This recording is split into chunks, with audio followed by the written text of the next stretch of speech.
Greetings and welcome to episode 1 in our new sustainability series, Navigating the Food, Water, Energy Nexus, Synergizing for Sustainability. In this course, we will take you on a journey into the complex interrelationships between three essential sectors in our environmental solutions portfolio. Three sectors that dominate our lives and yet continue to be poorly understood and whose mismanagement now arguably threatens the very existence of billions of people. According to the United Nations World Water Development Report from 2014, quote, recognizing the synergies between food, energy, and water, and balancing the trade-offs engendered by dealing with any one of them in isolation, is central to jointly ensuring water, energy, and food security. Security. Water security, energy security, food security, homeland security. It's a hot topic. For millions of people around the globe, it is literally a matter of life and death. Approached in isolation, each problem's solution has historically created still more problems for the other sectors. As the United Nations World Water Development Report from 2014 reminds us, quote, the global community is well aware of food, energy, and water challenges, but has so far addressed them in isolation within sectoral boundaries. At the country level, fragmented sectoral responsibilities, lack of coordination, and inconsistencies between laws and regulatory frameworks may lead to misaligned incentives. End quote. When trying to solve issues related to how and what and when people can eat and drink healthy food and water, and where they will get the energy to keep from heat or cold exposure, or to move away from trouble and toward opportunity, misalignment creates debilitating chaos. And yet, we've been all well aware of the problem the sectoral approach creates. This course seeks to address that by giving you a synergistic, holistic approach to problem solving. We need leaders in systems thinking, in sectoral integration. We need leaders who will bring insights from each domain where dysfunction is being dealt with and combine them into a broad suite of interleaving, overlapping, combinatorially dynamic best practices. We need leaders who cross the boundaries and create industrial and natural ecologies that work together for the betterment of all. You have just entered the food, energy, water nexus. The UN report states, quote, if water, energy, and food security are to be simultaneously achieved, decision makers, including those responsible for only a single sector, need to consider broader influences and cross-sectoral impacts. A nexus approach to sectoral management through enhanced dialogue, collaboration, and coordination is needed to ensure that co-benefits and trade-offs are considered and that appropriate safeguards are put in place. End quote. Safeguards from what, you may ask? The UN report stresses that there are hidden costs to every benefit, that each forward step we take along a given path can simultaneously move us backward along other axes in our journey. It can be frustrating, and it is anything but obvious. This graphic animation illustrates the point. You can try it yourself. The graph shows a sphere in a three-dimensional Cartesian space, the kind 3D animators at Pixar use to create movies like Toy Story. We can let the x-axis represent food, the y-axis water, the z-axis would be energy. The 0 point would be stagnation, and anything below the 0 in negative number space would be, well, negative, dysfunctional. Any points away from 0 in the positive direction would be a good thing. Think of it like a game. Can you keep the ball moving in positive direction in all three axes simultaneously? When all you can see is one or two axes, it's easy to be fooled. With only one dimension, you have no idea where the ball is in the other dimensions. You wave your hand and move the mouse and drag the ball forward in, say, the food dimension, only to find that you catastrophically decreased the amount of water available. In 2 dimensions, your typical XY space graph from economics, the kind we use with supply and demand curves, you can check out how movement in the food axis affects the water axis, but still have no idea what is happening along the energy axis. Anybody who has struggled to learn a 3D mesh modeling or animation or architectural program knows this effect too well. The mental ability to visualize in 3D space is also something scuba divers, submarine drivers, airline pilots, and astronauts train for. We can learn to think this way on a computer through visualization programs like the one I'm using here, Blender 3D, a free open source physics engine used in the gaming industry. Despite the fact that we live in a three-dimensional world, it's hard for most people to visualize motion in 3 dimensions at once. Computer simulations can help if we can look at different perspectives simultaneously with more than one 2-dimensional representation of space. What most of us do when we want to manipulate an object in 3D on a computer is open 4 windows with different viewpoints, as I illustrate here. 3 of them are 2-dimensional 2-axis views. One, a flat plane looking down the z-axis so that we can see the x and y, just like in your high school geometry class. The other 2 looking down the x and y axes, respectively. The third view, the user view or camera view, is the nexus. It shows how any move on one axis affects the position of the object on each of the 2 other axes. It's a powerful conceptual tool, and once your mind has embraced the concept and skill of thinking along 3 axes simultaneously, you can make moves with confidence. And then you can apply this way of seeing the world to complex problem solving that involves many overlapping and interconnected parameters. Of course, in real life, even if you appreciate the complexities in moving along different axes, there are trade-offs and antagonisms as well as synergies. Many interventions require value judgments, and our ability to model reality is filled with uncertainties, even if we could agree on what is good and what is bad. The law of unintended consequences always rears its ugly head.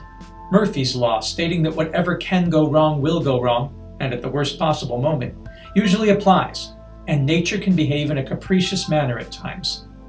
And then there are competing visions of the world and competing political forces to factor in. The UN report tells us, quote, "There are many synergies and trade-offs between water and energy use and food production. For example, using water to irrigate crops might promote food production, but it can also reduce river flows and hydropower potential. Growing bioenergy crops under irrigated agriculture can increase overall water withdrawals and jeopardize food security. Converting surface irrigation into high-efficiency pressurized irrigation may save water, but may also result in higher energy use." Recognizing these synergies and balancing these trade-offs is essential to jointly ensuring water, energy, and food security. End quote. And there's the rub.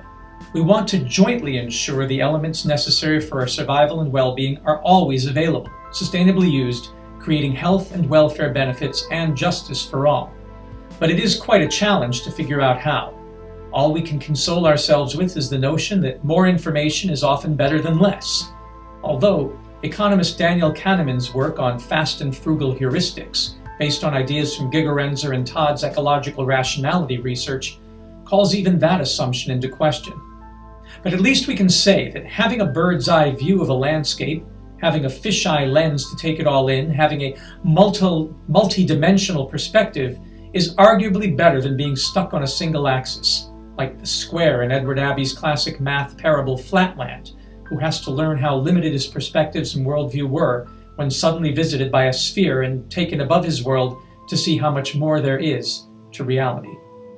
The food, energy, water nexus provides that all-encompassing view from outside the flatland of single subject assumptions. We call it the few nexus as a convenient acronym, but it might also be thought of as the more nexus, the place where more and more things are brought together and their interconnections made manifest. Few, FEW, stands for food, energy, and water. More could stand for multidimensional omniperspectival relationship ecology, but it doesn't roll off the tongue quite as well, does it? But while we're on the topic of the acronym we use for this course, let's address the obvious sin of omission. Where did all the waste go? We all know that the process of growing, delivering, and consuming food, and capturing, storing, delivering, and using water, and producing, transforming, transmitting, and consuming energy generate waste. And we know that these wastes, in the form of disease-causing, foul-smelling, water-eutrophying, and water and air-polluting substances, are the primary reason that humanity is in such trouble these days. And we know that waste is the source of environmental injustices, habitat and species loss, illness, and climate change. So why isn't waste in the title? Why don't we call our course the FEWW, Few, Food, Energy, Water, and Waste Nexus? It's a good question, but we think we have an equally good answer. The fact is, we want to eliminate waste. We don't want waste in our title as a reflection of our commitment to see waste disappear from both our world and our worldview. In the food, energy, water nexus, there's no room for waste. Waste is simply the right thing in the wrong place at the wrong time or in the wrong concentration. Waste is often a form of food for another process that has simply been denied a role as an input to that process. The few nexus takes an industrial ecology perspective. Industrial ecology, made popular by the architect William McDonough in his book Cradle to Cradle, Remaking the Way We Make Things, is an applied philosophical framework in which the output of every process should be the input of another process. For example, in Reykjavik in Iceland, I visited a thermal spa called the Blue Lagoon. Its healing sulfur hot springs were merely the wastewater from the adjacent geothermal power plant. Nothing wasted there. In coal country, fly ash from the burning of coal can be reprocessed into concrete blocks. In Cairo, Egypt, I visited a factory in the desert that took plastic bags from the city garbage collectors, heated and melted and crushed them into forms to make everything from park benches to pallets to manhole covers. Sometimes they mixed them with sand for weight and rigidity, and there are now companies making building block materials for buildings out of recycled plastic. In fact, the entire world of recycling is moving toward a form of industrial ecology. At Mercy College, we have the blessed plastic-to-oil machine that takes styrofoam, polypropylene, polyethylene, and other waste plastics and uses computer-controlled pyrolysis gasification to transform them back into oil and then into fractional products like kerosene, diesel fuel, gasoline, and paraffin. After all, plastic was made from oil, and it's a simple procedure to turn it back into the substance from which it came. But while all of this seems straightforward, the Nexus teaches us both the limitations and the opportunities. For example, we can talk about recycling all day, but most recycling takes prodigious amounts of water and energy, and these determine the economic limits to what almost all of us agree is an otherwise obvious solution to our waste problems. Because of the energy involved, for example, much would-be recycling is actually better classified as downcycling. Downcycling means that we might not immediately be throwing things away, but the secondary or tertiary, that is, third-hand use, is severely downgraded from the first. In this way, for example, clothing may make it to a second-hand or thrift shop when it's a bit threadbare, and then when it's no longer acceptable to wear it, it can be downcycled into cloth strips, which are then woven into ornamental quilts or carpets. Further down in the life cycle, these items may end up being torn into strips and used as rags to clean up spills or mop up oil. At some point, they make their way to a waste disposal site to be put in a landfill or incinerated. In these cases, downcycling is preferred to simply throwing the clothes away, but it is part of an inevitable linear progression from cradle to grave. McDonough and Braungart took up the flag for industrial ecology in their book From Cradle to Cradle. Cradle-to-cradle processes are true recycling, where there is no grave, no landfill, no carbon sink. A worn-out carpet is shredded, processed, and turned back into a carpet. A plastic water bottle is turned back into a water bottle. An aluminum can is turned into an aluminum can. Or they are transformed into other goods of high value in such a way that the molecules in them never end up in the air, or water, or landfill. But this process only works economically and environmentally and socially, the three axes of the sustainability paradigm, if the energy costs and the water costs and the labor costs, driven by the consumption of food, don't forget, are taken into account and managed in a win-win-win way. The few nexus lets us do that. It asks at every step of the life cycle, how is this impacting the water? How is this impacting energy? How is this impacting food? And it assumes a goal of zero waste. The Nexus assumes an explicit understanding of systems integration and draws its strength from the holistic approach successfully employed by NASA engineers working together in interdisciplinary teams to keep human beings alive in the forbidding environments of outer space. As the movie pitch slogan goes, in space, no one can hear you scream. And in addition, nobody can make home deliveries of food or water while energy has to be very carefully managed. The reductionist approach to problem solving that was the bedrock of the early scientific revolution, approaching systems in isolation, was fine for drilling down to basic principles and developing early theories and models of the universe. But when it comes to surviving in that universe, its limitations can become debilitating. The Nexus, with its theory meets practice approach, which we call Praxis, demands multiple disciplines working in synergy and harmony, demands mutual respect and understanding from multiple perspectives. It's an application of the ancient blind men around the elephant metaphor, where one touches the trunk and thinks it's a hose, another touches the tusk and thinks it's a spear, another touches the tail and thinks it's a rope, and another touches the leg and thinks it's a tree trunk. Only when they integrate their limited observations can they begin to reconstruct the whole elephant. The Nexus is the coming together of all these observations, theories, disciplines, and sectors. It disciplines us to always pay attention to what the other blind man is seeing, and to follow the threads as we tug on each strand of understanding to see what impact it is having on another part of the system. The food-water-energy nexus is also iterative and self-correcting.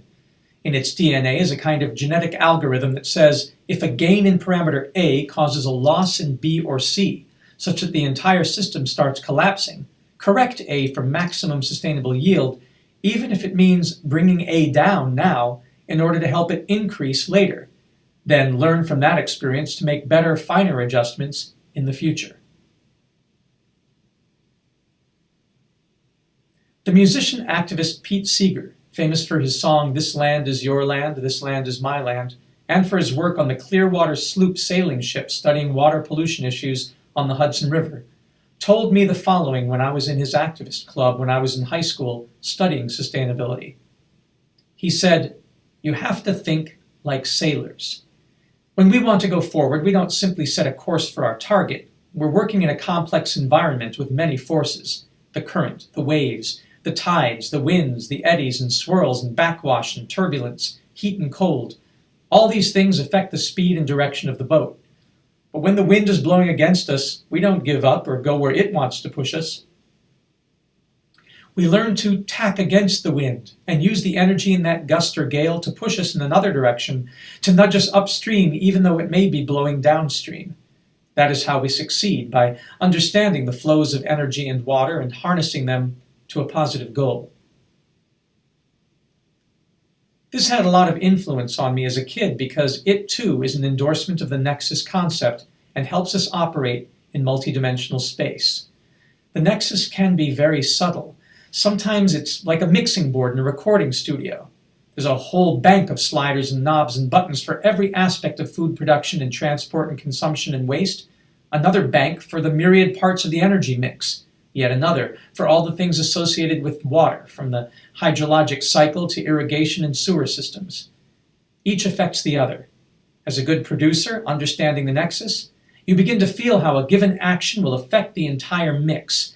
It's much more complex than merely blending bass, mid-range, and treble, as any good studio engineer or musician knows. Sounds, like the parameters of sustainability, have their own special properties that go beyond tone and volume, beyond frequency and wavelength. And they blend differently, blend in unique ways, depending on the particular song or symphony. A few Nexus expert is somewhat like a symphony conductor, calling in different instruments with a deep awareness of the intended structure and dynamism of the whole song, which the individual player may not be able to grasp from inside the orchestra pit. So, those are some of the more colorful metaphors for the few Nexus. We need to play our understandings of food and energy and water like a conductor, so that we conduct ourselves sustainably and with justice in this world. Now, one of the easiest places to start down this road to mastery, as far as I'm concerned, is to explore the simple process of bio-digestion, which is an area of research we are exploring here at the Patel College and which arguably forces integration of our knowledge of food, energy, and water.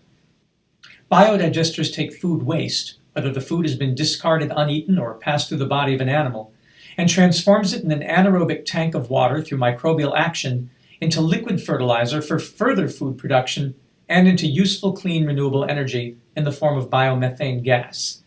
Since biodigesters involve food, energy, and water and integrate them into a recycling system that turns food consumption back into a system for food production and preparation, The digester acts as an ipso facto and tangible nexus. So I will be using the bio-digester as a potent and real symbol of the few nexus, which we can return to in our studies again and again as we explore other examples of the nexus approach and how it applies to other parts of the three sectors. As a perfect case study for the few nexus, we can look at the most recent one from the General Electric Foundation entitled Flower Power Energy from Plant Waste Helps Farmers Grow Weapons Against Pests.